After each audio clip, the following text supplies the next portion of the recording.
ભારતના વડાપ્રધાનના શાસનના 12 વર્ષ પૂર્ણ થવા નિમિત્તે બોટાદ ખાતે વિવિધ કાર્યક્રમોનું આયોજન કરવામાં આવ્યું. બોટાદના સાંસદ નીમુબેન બાંભણિયા સહિત ભાજપના આગેવાનો અને પદાધિકારીઓ દ્વારા જનસેવા અને વિકાસના કાર્યોની ઉજવણીના ભાગરૂપે બોટાદમાં વિવિધ કાર્યક્રમનું આયોજન થયું હતું. સવારે કૃષ્ણસાગર તળાવ ખાતે સ્વચ્છતા અભિયાનનું આયોજન કરવામાં આવ્યું હતું. ત્યારબાદ કૃષ્ણસાગર તળાવ પાસે વન વિભાગ દ્વારા વૃક્ષારોપણ કરવામાં આવ્યું. વિકાસ પથ યાત્રા અંતર્ગત ભાજપના આગેવાનો અને પદાધિકારીઓએ એક સાથે વિવિધ સ્થળોની મુલાકાત લીધી હતી. જનસંપર્ક કાર્યક્રમ હેઠળ સમાજના આગેવાનો અને પ્રતિષ્ઠિત વ્યક્તિઓની મુલાકાત લેવામાં આવી હતી.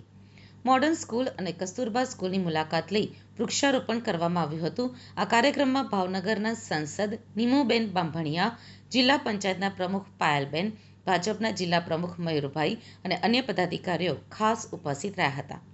આ કાર્યક્રમનો મુખ્ય ઉદ્દેશ્ય મોદી સાહેબના માર્ગદર્શન હેઠળ સેવા, સુશાસન શાસનને 12 વર્ષ પૂર્ણ થયા છે.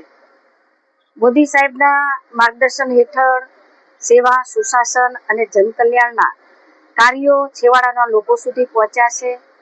આજે બોટાદનો મારો 12 વર્ષના જે સુશાસન પૂર્ણ થયા છે એની ઉજવણીના ભાગરૂપે આજે બોટાદ આવવાનું થયું છે.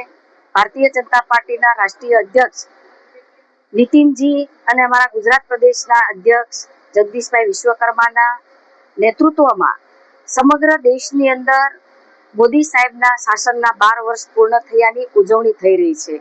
એના ભાગરૂપે બોટાદની અંદર સવારે કૃષ્ણસાગર તળાવમાં સ્વચ્છતા અભિયાન હતું.